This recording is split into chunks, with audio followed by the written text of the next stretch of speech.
Hello and welcome to another online lesson of the Elizabethan England course for GCSE.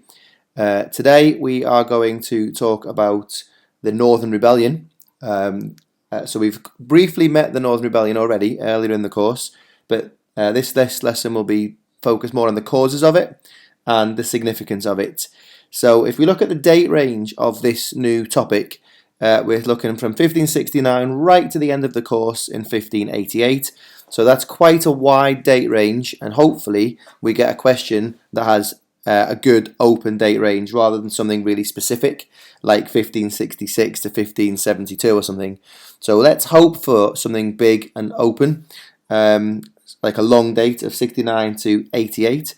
The Northern Rebellion is 1569. Okay, so we've got our brief idea. Let's get into this with a little bit more detail. So before we do, let's remind ourselves of the main threats to Elizabeth. Okay, so four main threats: the English Catholics, obviously, Mary Queen of Scots, the Dutch Revolt, and Spain, or European Catholics led by the Pope.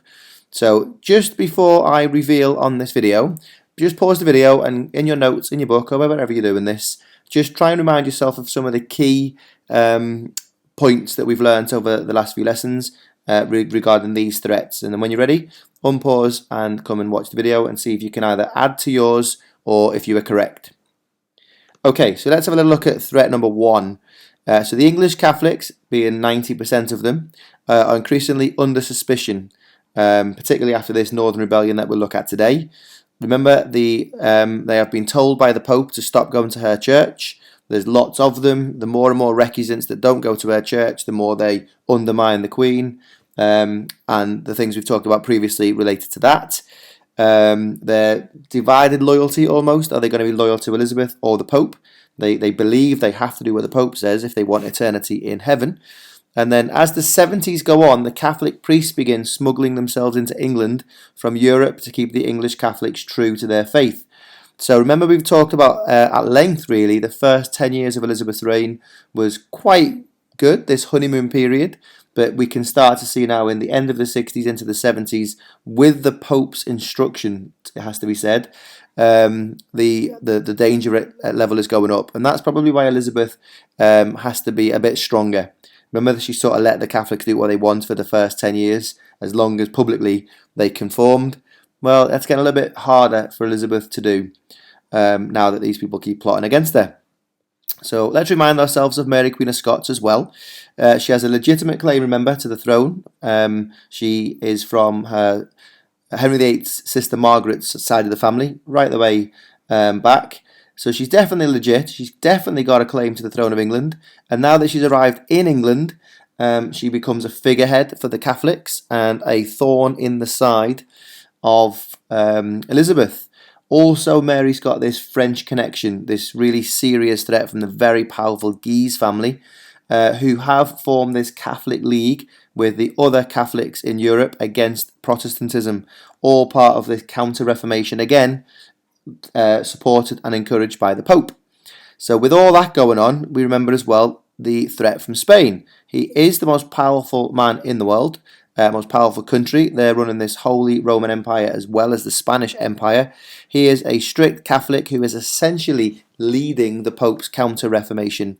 So the Spanish Empire means that Spain is rich and powerful, meaning that they could and probably will at some point turn their attention from the Netherlands to England. So that's always a threat as well, while we link to the Dutch Revolt, these 10,000 Spanish troops almost essentially on the border of England.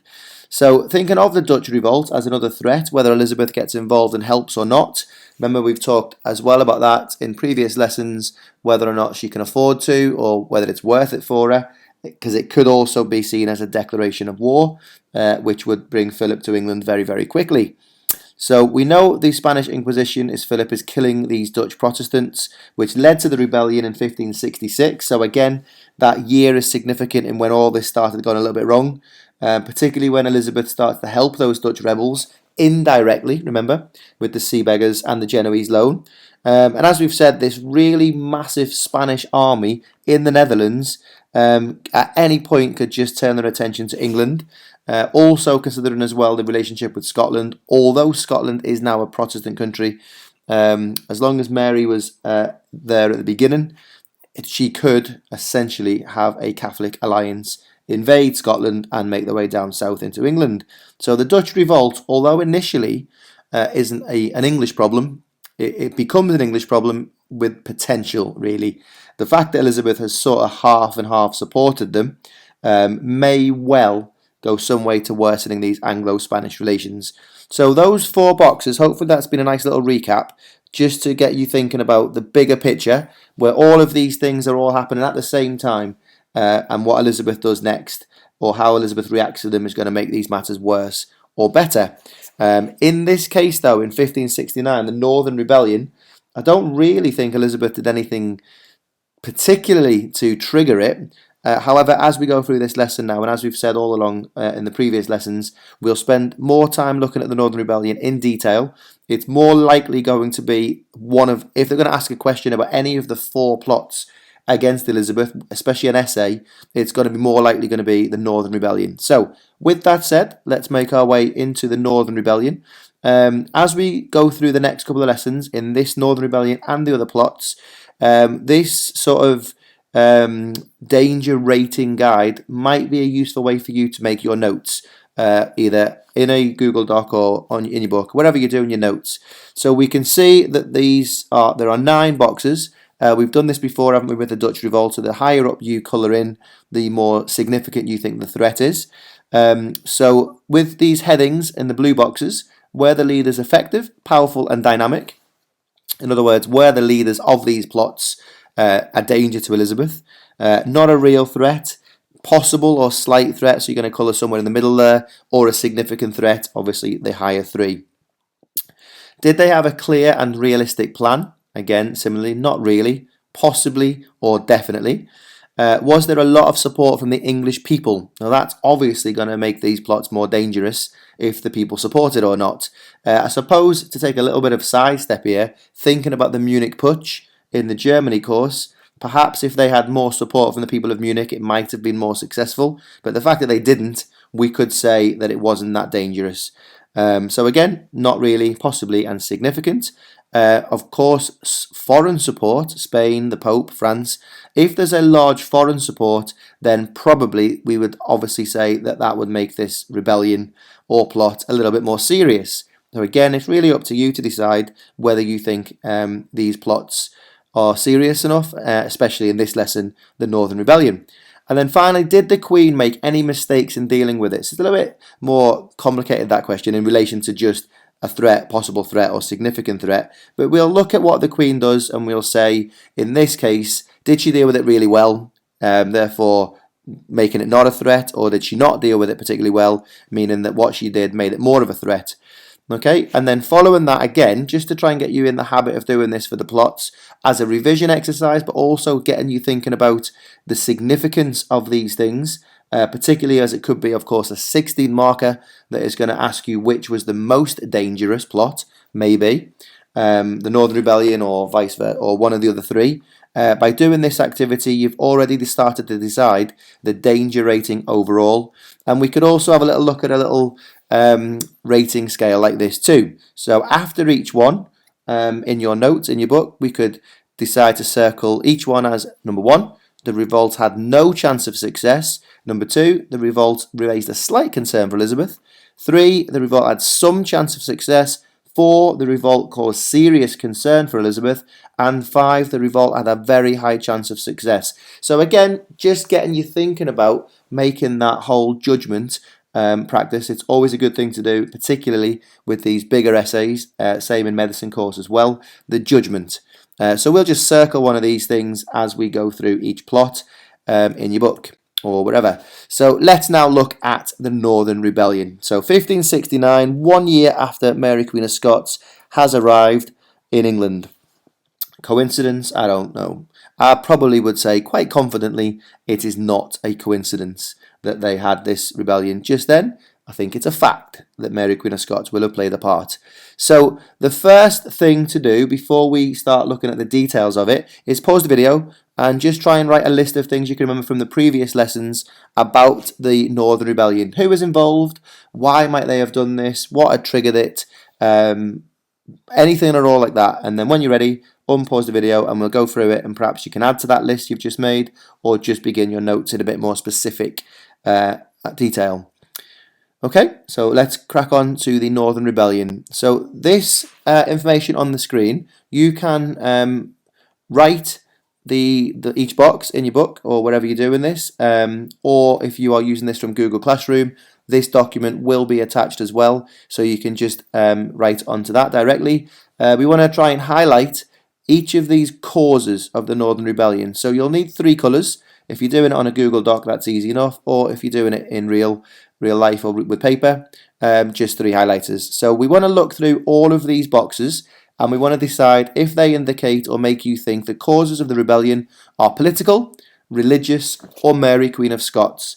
And we'll think about this in the context of a 12 marker, explain why the Northern Rebellion took place. Then these are going to be your 3 paragraphs, aren't they? So if you pause the video, go ahead and start working out which of these boxes may well relate to each of these causes, and then when you're ready, come back to the video and I will highlight what I think each box reflects or represents, but of course some of them may be up for some debate. Okay, so pause the video, go and work out yourselves what causes they belong to, and then press play. Okay, so let's have a little look. I believe that box number 2 suggests religious, and that's because they were trying to re-establish Catholicism, so that Counter-Reformation. I feel like that's quite obvious. The next one, number 3, I also believe is religious, because they're having the Catholic Mass in Durham Cathedral, which is a massive cathedral up north, one of the most important Catholic cathedrals, but also the fact that it's public is really undermining Elizabeth's religious settlement. Remember that they could have Catholic Mass at home, not publicly, but the fact that they're doing this on their rebellion, on their way to London, definitely to me suggests there's some religious causes of this. Okay, box number 6, I also believe is religious, and it's quite simple. They're wearing Catholic badges and emblems. Box number 10, religious. The Catholic rulers, Philip II of Spain and the Pope, appeared willing to support this revolt. Whether it's with money or troops is a little bit debatable. The fact is, publicly, with letters and papal bulls and encouragement to the northern nobles and probably the Duke of Norfolk, that definitely suggests a religious cause as well. Box number 4, I believe, is political in its cause. Elizabeth has taken lands from these nobles, so their grievances are definitely personal. Northumberland has lost copper mines, and many of the northern nobles are facing financial hardship. That's politics, that's political. Elizabeth is interfering in their lives. It's important to note as well there that under Mary, and to be honest, forever, the monarch of London, the monarch has generally left the northern nobility to run the north as they see fit, not really getting involved that much, unless they needed to. So the fact that Elizabeth has come along and has done that, then definitely you could argue that's political. Box number 8, again, also I think is political. After Elizabeth found out about the Norfolk plan, she summoned the earls to court. They feared prison or execution. They may have thought their only option was to revolt. They probably thought, well, do you know what, we're going to die now for treason anyway. We'll be as well. We've got nothing to lose. That kind of makes it political in my opinion. Box number 1, again, I believe is political. The Earls had this political grievance against Elizabeth as she had weakened their powers in the north. Northumberland has lost an important position. He used to be the warden of the Middlemarch. The role of Northumberland had always had this sort of role, which was defending the border against Scotland, something they felt was important. It was a source of their pride that they were given this role to protect England from Scotland. Elizabeth has extended this control from London, putting her cousin in charge of Berwick, which is on the border of Scotland and England, and she's appointed the Earl of Sussex as president of this new Council of the North. So she's put a southerner up north, running the north. So I can see why, not because I'm a northerner myself, or there's any sort of north-south divide, of course. Maybe you could argue there still is a little bit today, but that is definitely a political grievance with Elizabeth interfering in the northern nobles' power base, what they've always been done, and putting a southerner up there has probably added a little bit of salt in the wound there, an insult to injury. So then number 5, again, I believe is political. The Earls are wanting to get rid of the evil councillors, they said. They hate Cecil, they hate Dudley, remember, as a common low-born man in the Privy Council. They blame them for Elizabeth's church, the religious settlement. They blame Elizabeth for everything that's happening in the Council of the North. They're not blaming Elizabeth, and I think hopefully you can understand why, because that would, again, possibly get them in trouble because it's divine right monarchy. If they go against the Queen, then obviously they're going against God. So they've cleverly, more so, and probably to protect themselves from being accused of treason, they have blamed the evil advisors, the councillors, Cecil, basically the Protestant councillors on the Privy Council. All right, so that is, again, political, I think. Number 11, the government of the North was now carried out by the Council of the North rather than traditionally, as we've said, by the Northern nobles. Again, insult to injury, but it's taken away their power and this power that they've always held up north in the north of England. Number 9, again, I thought political. After the failure of the Norfolk plot, their hot-headed followers wanted the Earls to take action. Their wives, in fact, were very much in charge of this, pushing their husband to act. So that's political, isn't it? Because they're being pushed to react because of a failed plot. So a political response. So box number 12, the Earls wanted Mary to be recognised, Mary Queen of Scots that is, as Elizabeth's successor and for her imprisonment to end. So that's clearly a rebellion in her name, so Mary Queen of Scots. And then finally, I believe number 7, the Earls had already taken part in a plan to marry Mary Queen of Scots to the Duke of Norfolk as part of this rebellion, the most powerful noble in England, remember. They hoped this would help Mary become Elizabeth's successor. However, the nobles loyal to Elizabeth, such as Leicester, Robert Dudley, had also been part of this plan because they had hoped that marriage would force Elizabeth to name a successor. Because they want this successor, remember, they want this smooth line of succession because it brings peace and otherwise chaos or civil war, perhaps, if Elizabeth was to die without a successor being named. So that's a bit odd, isn't it, that Dudley was involved in that too. However, it doesn't come to any sort of fruition, and the failure of that, you could argue, is a reason for the rebellion. So Mary Queen of Scots, again, being married to Norfolk, she's involved. Whether she wants to be or not is another matter. Okay, so with that said, and having completed that table, hopefully we have similar ideas. But if you have coloured in some of those things differently, then that's up to you, as long as you can justify it in an essay. So a little task to do now is to pause the video and try and decide which of these 4 bullet points that you can see on the screen now you most agree with, and say why. So if you think religion was definitely the main cause, then say why. If you think it was probably the main cause, say why. If you think it wasn't the main cause, but possibly could be, sort of say it could be argued that, then say that. And if you think it definitely was not the main cause, say which of the causes you think was the main cause. This task is obviously preparing you for a 16 marker where you might need to make a judgment.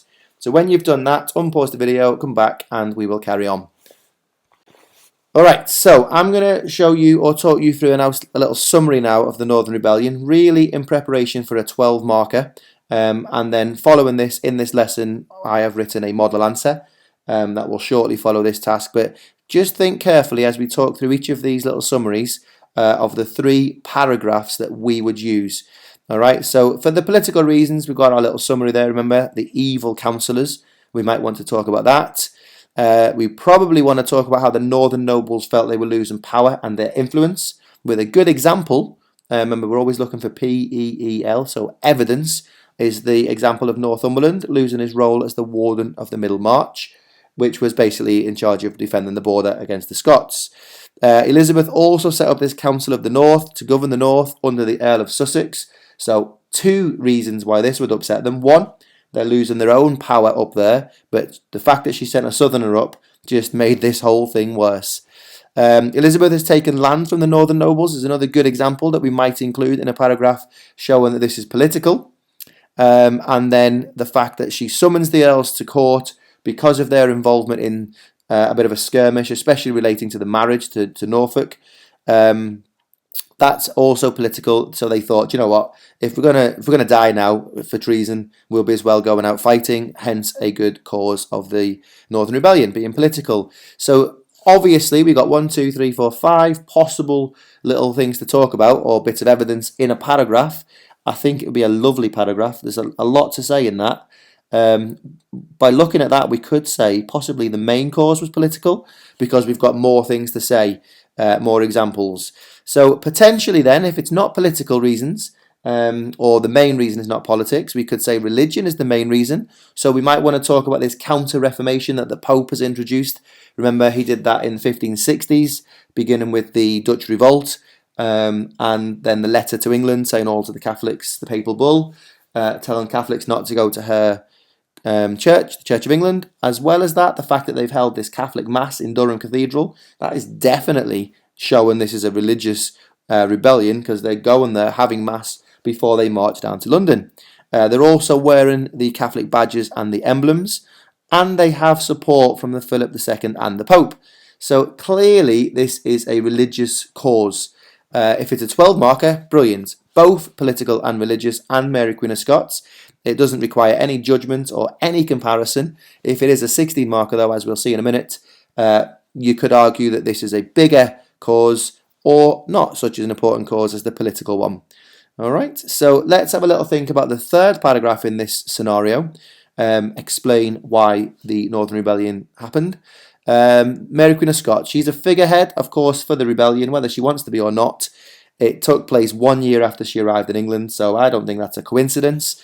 They're trying to marry Mary Queen of Scots to the Duke of Norfolk, who is very legitimate. He also is related to Elizabeth and Mary, so has a decent claim to the throne as well. So the fact that Mary and Norfolk would both be legitimate claimants to the throne, and both Catholic, and if they had children, they would be legitimate children and heirs. That is a very big danger to Elizabeth, but also a good reason why this rebellion is definitely with Mary Queen of Scots in mind.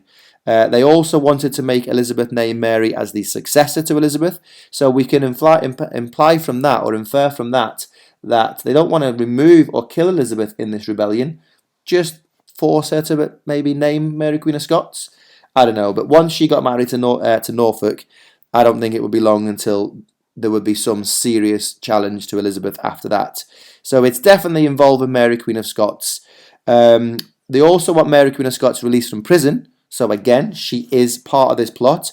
They haven't just decided to do this and leave Mary in prison, have they? So again, gives us a really good bit of evidence to put in a paragraph on Mary, why she's involved. So let's look at it as the exam question then. Ideally, I think this would be a brilliant 12 marker. There's loads to say, more for political reasons, obviously, we can see there. But if it was, it would say, explain why the Northern nobles rebelled in 1569. And if it was a 16 marker, as always, the 3 paragraphs essentially would be the same. That'd be the core of your answer, but you would obviously have to be more analytical and argumentative in your answer, because in this case it's saying political reasons were the main reasons. So you'd have to say why they were, and you'd have to compare why religious reasons were more important or less important, and the same for Mary Queen of Scots. So it might be quite useful now to just think a little bit before we move on to the model answer as if it was a 12 marker, to think about that 16 there on the screen now. Pause the video and just think to yourself, do you agree with that statement that political reasons were the main reasons for the Northern nobles? Maybe you could do a little bit of a justification for that, a brief sort of thesis statement about why, similarly to the medicine course. Remember, we want to try and justify our judgment. We don't need loads of detail in that in the intro, do we? Because we say that later on and in the conclusion.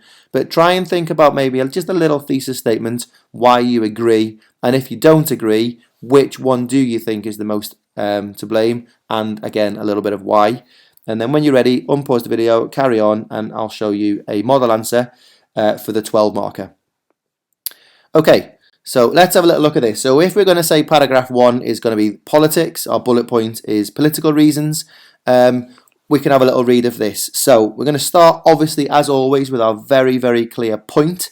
One reason why the Northern nobles rebelled against Elizabeth in 1569 was due to them being upset politically. So it's very clear this paragraph is now going to be about politics. First example we're going to introduce. The northern nobles hated Elizabeth's advisors. They blamed them for Elizabeth making some of the decisions that she did so far in her reign. So, for example, the religious settlement, the Council of the North, things like that. They referred to them as evil counsellors. That's a nice little fact as well to get in for the examiner. Furthermore, the northern nobles felt that they were losing their power and influence, not only in their only county, but also at court and in the Privy Council. Traditionally, the northern nobles had been left alone to govern the north as they saw fit, especially by Elizabeth's sister Mary. That's just some good knowledge there and some nice context for the examiner. An example of them losing power will be Northumberland losing his role as warden of the Middlemarch and the borders, a long-standing position that he'd held. That's a really key example or bit of evidence as to why this was political, remember? We want to try and then go on to explain why that's an issue. The fact that we've said that he'd held that for a long time, or the position or the role of Northumberland had that position. As well as this, so we want to introduce another little connective there to take us further on to get a new bit of evidence in. Elizabeth set up the Council of the North, so a nice other piece of evidence, to govern the North under the Earl of Sussex, a southerner, which further limited the power of the northern nobles. So we're adding again a little bit more explanation as to why this led to the rebellion, because their power has been impacted even more. And then finally, because there's so much to say in this paragraph, Elizabeth has confiscated land from the northern earls. For example, she took away Northumberland's copper mines, leading him to some financial losses. In fact, all the northern nobles had some of their financial interests affected. And then we're going to link back to the question, aren't we, in the end of this little paragraph. It is these reasons that had caused the northern nobles to become upset and, as a result, rebel in 1569. So there is plenty in that paragraph to get absolutely maximum marks for this paragraph. Hopefully you can see that. So if you want to maybe just stop the video, have a good read again to yourself and try and understand or even identify the point, the evidence, the explanation and the links, maybe the connectives, or maybe if you think it could do with being a little bit better, then fix it up, improve it. And then when you're ready, we'll carry on to the second paragraph in this model answer. So that is going to be the paragraph on religion. So religion as a cause. Now remember, we're not asking any judgments at all. There's no intro, there's no conclusion in this. This is the 12 marker. So we'll start with another reason for the Northern Rebellion was religion. So again, our point is really, really clear. In 1566, the Pope had told the English Catholics to stop going to Elizabeth's Church of England. This was part of his counter-reformation. So we've got that counter-reformation bit of knowledge in there as well, our key evidence. And that is, of course, to remove all the heretics and Protestants from Europe and turn England back to a Catholic country. The northern nobles were, of course, Catholic in the main and wanted to turn the north, at least the north, back Catholic. The whole country, ideally, but their sort of priority is the north. 1/3 of the nobility, remember, are recusants, so those refusing to go to church. That shows they're refusing to accept Elizabeth's new religious settlement. So this is telling us that this is definitely, there's some religious motivation in this rebellion. One of the ways the nobles made this a religious rebellion was by holding the Catholic Mass in Durham Cathedral, a very public defiance of Elizabeth's settlement. The rebellion also saw them and their rebels wearing Catholic badges and emblems. That's clearly a religious cause, isn't it? So then further to this, so our little connective in there which takes us on a little bit further, Philip II and the Pope both supported this plot, clearly showing it had at least some religious causes as they are promoting and encouraging this counter-reformation. And the northern earls particularly, as well as probably Norfolk, who had more direct contact with the Catholics in Europe and the Pope. It's therefore clear that the Northern Rebellion had religious causes, as they've held this Catholic Mass en route to England and had the Catholic badges. Okay, so less probably evidence-wise than the first paragraph, but there's still plenty of facts in there too. All right, so again, similarly to the first paragraph, you want to pause the video, have a little look at this, see if you can improve the paragraph, maybe add a few more connectives, or if you can see or have read through it and see why it's quite a nice little paragraph to do. Maybe even try and write those first two paragraphs, or wait till you've seen the third. Try and answer this question off memory, or do a bit of revision, perhaps a little mind map, and then answer the question in your booklets or in your exercise book, but without looking. All right, so don't have this open, because then you're just sort of copying it, and it's not quite as effective a task. Alright, so let's move on then to our third and final paragraph, which is Mary Queen of Scots as the reason for the Northern Rebellion. A final reason for the Northern Rebellion, so we're clearly saying again, we've had the two previously and this is our final paragraph, was Mary Queen of Scots. There's no doubt to the examiner this paragraph is about Mary Queen of Scots. Firstly, the rebellion took place just 1 year after Mary arrived in England, and a significant part of the plot was to marry Mary to the Duke of Norfolk, also demanding that Mary be named as Elizabeth's heir. So there's two integral parts of this plot that are clearly Mary Queen of Scots. This is clearly a motivating factor for the rebellion to force Elizabeth to do this or lose the rebellion and possibly lose her life. As well as this, they wanted to free Mary from her imprisonment at the hands of Elizabeth. Again, we're telling the examiner we can see that Mary is focal to this whole plot. They felt that Mary was innocent and should not be being held against her will. This therefore shows that Mary was a pivotal reason for this rebellion. Whether Mary was in on the plot or not doesn't really matter. It's clear that she is the figurehead for the rebellion because they are planning on freeing her and marrying her to the Duke of Norfolk, forming a formidable and legitimate alliance against Elizabeth. So you can see that this paragraph is absolutely the shortest of the three, but I feel there's still plenty of information in this paragraph to suggest that Mary Queen of Scots is also to blame. So the 12 marker is fine, we've now done that, but let's take a sec to just think about how this might look as a 16 marker. So those three paragraphs will form the basis of your essay, but you'll need that introduction and that conclusion for the 16 marker. So the example on the screen is that its political reasons were the main reasons. Do you agree? So if this was a 16 marker, you've got your three paragraphs, you would just need to say in your intro, I agree to a larger extent that political reasons were the main reasons for the northern nobles. This is why. So a brief thesis statement. Or if you disagree, you would say, I disagree to a larger extent that political reasons were the main reasons. I think that religious reasons were the main cause. And you go on to just briefly say why in that little thesis statement as well. Or, of course, Mary Queen of Scots being main. And then you get into your answer. So you'll start with political reasons because that's in the question. And you'll argue all the reasons why it is, as we've done in our model answer here. And then you'll begin paragraph 2 with, on the other hand, introducing the religious causes, but you need to make sure in that paragraph you're adding a little bit more argument about why that's more or less important than political reasons, because that's the focus of this question. And then again in your third paragraph, Mary Queen of Scots, you just need to make sure you're adding a little bit more argument to what we've essentially written here, saying why she's more or less important than political reasons and the religious reasons. And then of course you'd have your conclusion, where you would essentially tell the examiner why you're right. Why is one of those more important? Okay, and remember that political reasons is the focus of the question, so you'd need to say why that is more important than the other two, or whichever one you've picked, why is that more important than political reasons? So it might be quite useful actually now to stop this video, pause it, and go away and do an introduction and a conclusion as if it was a 16 marker.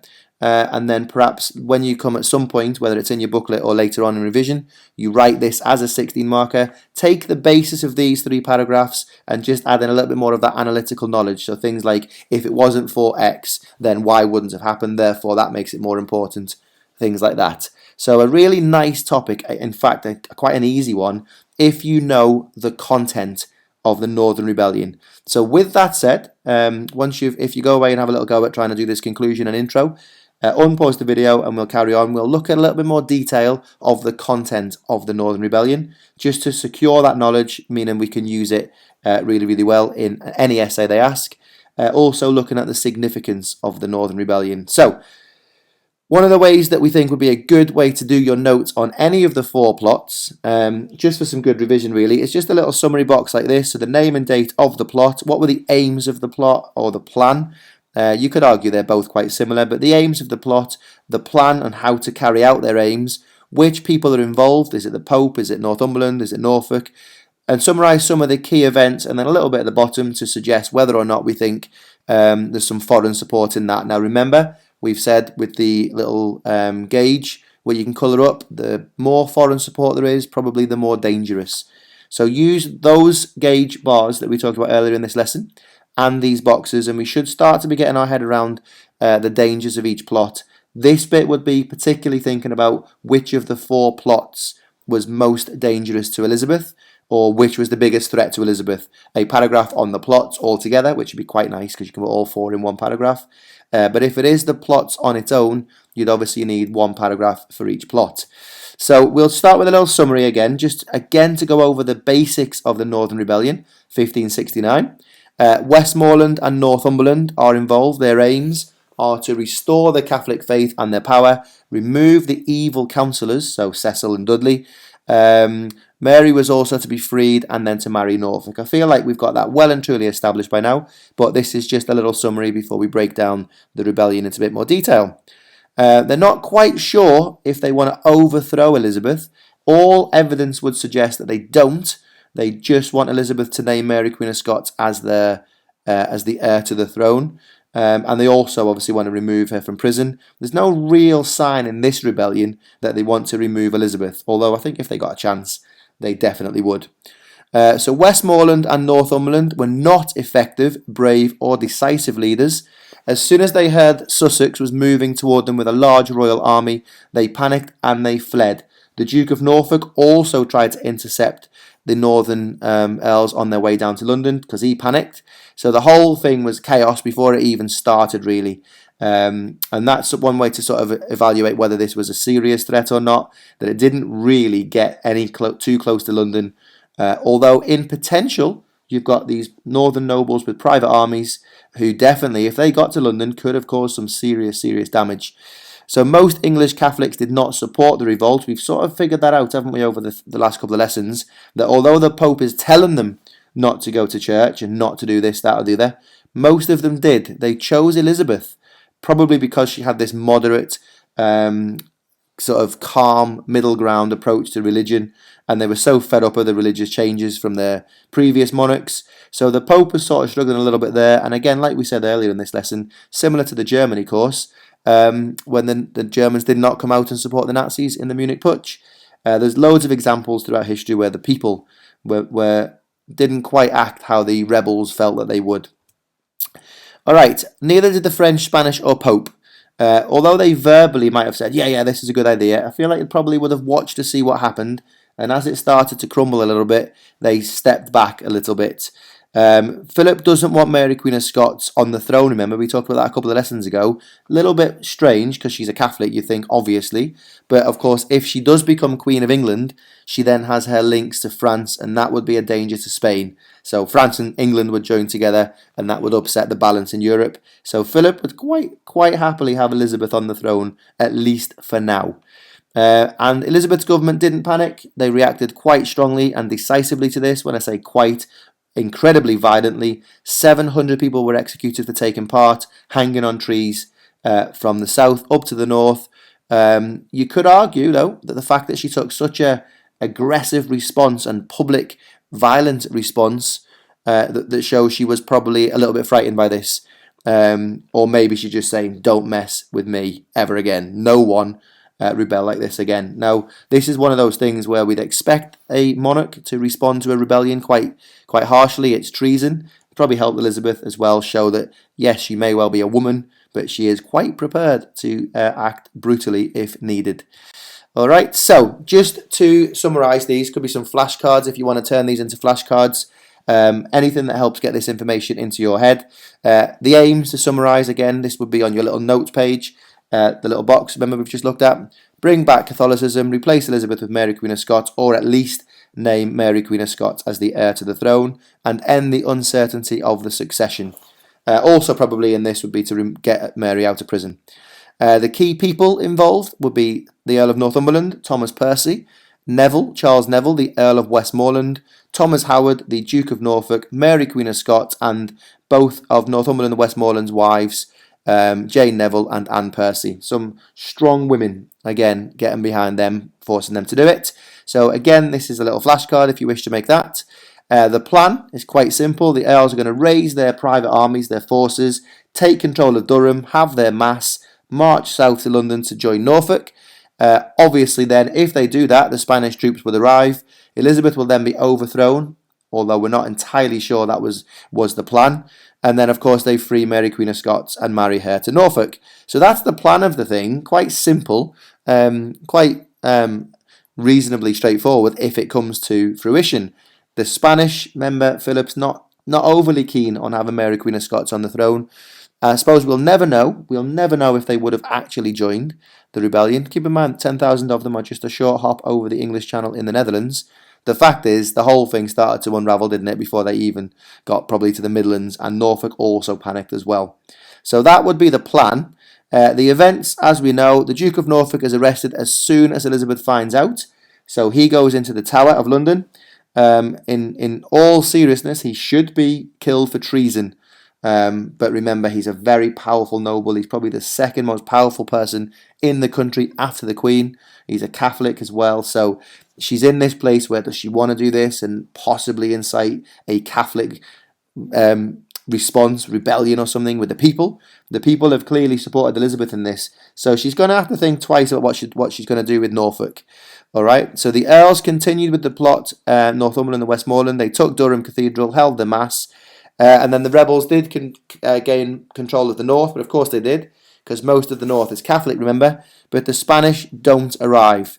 14,000 men fighting for Elizabeth arrive at the River Tees up north, led by the Earl of Sussex, and the rebels flee. She captures 700 of them and kills them. So that's what happened. It was never, ever going to happen, I don't believe. But, you know, never say never. Had they not panicked and had they kept coming towards London and had Norfolk remained strong, you just never know. I feel like the potential with all these, the soldiers that they've got, the private armies that they've got, Elizabeth probably could have been in some danger. So the aftermath of this is 700 of these rebels, as we've said, were executed, hanging from trees. Northumberland was executed. His head was put on a spike. The Privy Council wanted Norfolk and Mary, Queen of Scots, executed, but Elizabeth refused. So the fact that Norfolk's got away with this, it kind of could argue it shows a little bit of weakness by Elizabeth. But as we've just said, it was probably sensible to not kill Norfolk in this case. And obviously she's got this whole thing about killing a queen. She could argue that Mary was not part of this. It was nothing to do with Mary. They just did it in her name. I don't know. I don't suppose we'll ever know really if Mary, Queen of Scots has been communicating somehow, even though she's under house arrest. Who knows? And then in 1570, the papal bull, so this bull that the Pope sent to Elizabeth, excommunicating her, remember, sort of essentially saying that she's not a legitimate heir to the Queen. It doesn't matter if you go against her, you're not going to upset God because she's not legit. And of course, any Catholic who kills her, this is quite significant now, they will almost get a free pass to heaven. So this is going to really up the ante really in Elizabeth's paranoia and fears. The Pope has essentially put a target on her now and said to any Catholic anywhere, be it noble or non-noble, if you kill her, you've done a great thing for God. So 1570 now, things have just got a bit more interest. And all it takes is one crazy, extreme Catholic nutter to try and assassinate Elizabeth. All right, so that's the aftermath of the rebellion. It failed, but it's certainly opened another sort of box of potential danger to Elizabeth now. And it's the 70s where she's going to start being a lot more strict with the Catholics, a lot more violent. It's very easy for us to say that, do you blame her after all of this? She was quite laid back, wasn't she, in the first 10 years, and then this happens. So in 1571, Elizabeth passes a new law, so one of those times she calls Parliament in, to change the definition of treason, to make it much, much wider, to call anything heretical was treason. Any suggestion that Elizabeth was a heretic or wasn't legitimate or wasn't rightful or anything negative in a religious sense, that is now treason. Even a joke or a side comment in a pub or a tavern, anything at all that's reported to the Privy Council is now going to be defined as treason. And of course, the death for treason is hanged, drawn and quartered. So a horrific death. So she's clearly reacted to the Northern Rebellion in quite an extreme way. She's clearly worried about it, but she's also very clearly now worried about the Catholic threat. That's going to change her politics and her policies in the decade ahead. All right, so as we've talked about earlier, if you now go ahead and colour in your scale, however you present it, think about those 5 blue boxes and how dangerous you think the Northern Rebellion was. For me, the Northern Rebellion was a potential threat, really highly potentially threatening. Were the leaders effective and powerful? No. I would possibly colour in the first 3, maybe the 4th box into just possible because of the potential, but the reality is when it happened, they were rubbish. Was it a clear and realistic plan? I think it was quite a good plan, wasn't it? Was it realistic? You can decide that for yourself. A lot of it was sort of wait and see, especially regarding what Spain are going to do. Was there a lot of support from the English people? Absolutely not. Foreign support, the Pope and Philip sort of said, yeah, that's not a bad idea, go on then, see what happens. But they never confirmed or absolutely said they would get involved. Did the Queen make any mistakes in dealing with it? I feel like she may have seen it as a threat because she was so harsh in her dealing with it. But I feel like, I don't know, on this one, I think she dealt with it really, really well. Changed their policies a little bit going forward. Perhaps it would suggest it was a serious threat because she's changed the law, hasn't she, I suppose, to widen the definition of treason. She's killed 700 people, left them hanging, rotting on trees for weeks and weeks and weeks as a message to anybody else. So maybe it was serious enough for her to have such a strong reaction. But again, entirely up to you.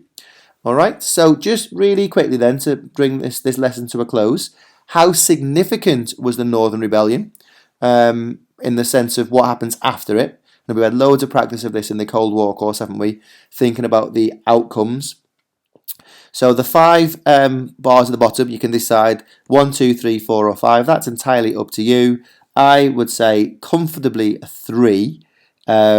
Possibly I could accept an argument for 4 or 2. But 3 for me because of the potential. So the significance of it is this is the first serious rebellion by the English Catholics. It's the first real thing she's had to deal with since becoming queen in 1558.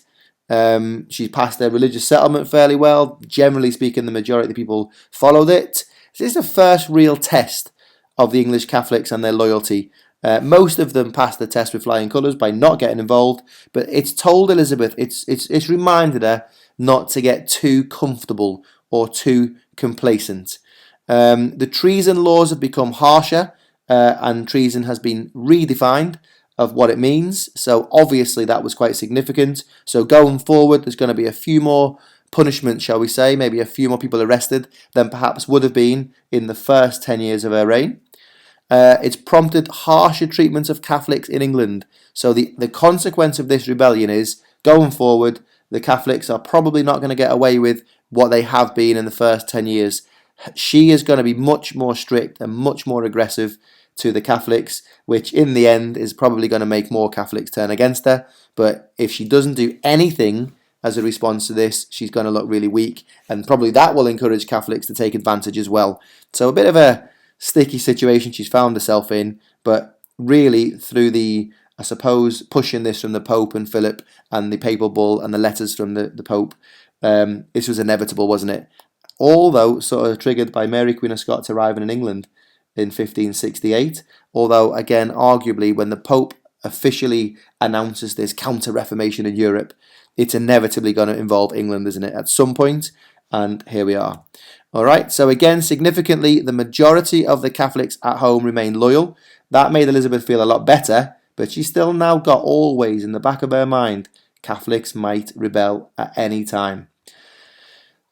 Pope Pius VI excommunicated Elizabeth, so the significance or consequence of this papal bull is a turning point for these English Catholics. Their loyalty is now always going to be in doubt. It's impossible to be loyal to both, but remember, this is essentially, with this papal bull, put a target on Elizabeth that if somebody kills her, the Pope is essentially saying here, we'll reward you with eternity in heaven or whatever. So you know this worry about killing a queen because God chose her, so going against God. The Pope is essentially letting you off. He's writing off the possible danger of that, of upsetting God, by giving you permission to go and kill this queen. So that definitely changes the context of England. Hopefully, after this lesson and this rebellion, you can understand that and you can see that. Okay, so Does the Northern Rebellion help explain why Mary Queen of Scots was executed in 87? So a long time after, so it would be a long-term cause of Mary's execution. Pause the video for a quick sec, answer that question in your book or wherever you're writing your notes, and then come back and we'll sort of try and see if yes or no, if the Northern Rebellion has got anything really to do with Mary being executed 20 years later. So yes, it can. You could argue that it showed as long as Mary is held in captivity, there will always be Catholics who will rebel in her name in order to free her. So she's got to die. That would explain long term why Mary was killed in 87. For me, it's just too long after the event to directly say it's related to the Northern Rebellion. But another reason why you could argue that it is related to the Northern Rebellion was Elizabeth must have been frightened in order to order the execution of so many people who were involved. So the fact that she has executed those 700 people shows that she does kill people who are a threat to her or a danger to her. You could argue that that's why she kills Mary Queen of Scots, to stop anyone who is a threat. So for me, and I would definitely argue this if I had to, that no, the Northern Rebellion probably wasn't to do with Mary Queen of Scots' execution, although it's the first of 4 plots. Maybe because you keep having plots with Mary Queen of Scots' name into it, it becomes difficult, doesn't it, to sort of keep her out of the blame. You could say quite clearly that the rebels did not come close to achieving their aims, so Mary Queen of Scots is not in any different a position than she was before the rebellion. She's under house arrest, Elizabeth's got her close, and then it's another 18 years, like I've said, so it's a long, long time after the Northern Rebellion. So it can't have been that important, otherwise Elizabeth surely will have killed Mary Queen of Scots in 1569. So you decide, it's entirely up to you. That's another one of those nice parts of history where you get to decide yourself. Okay, so once again, thank you very much for listening, and hopefully this again has been helpful in revising, or if this is the first time you've seen this, if you were off in the lesson. Alright, so remember again, as always, that all of your lessons are online at stchistory.com. Just click on the year 10 or 11 button on the main page, and that will take you through to every lesson, all the revision notes, and on Google Classroom as well. Okay, any questions from this topic, let us know, and once again thank you very much, and we will see you for the next online lesson very soon. Thank you and goodbye.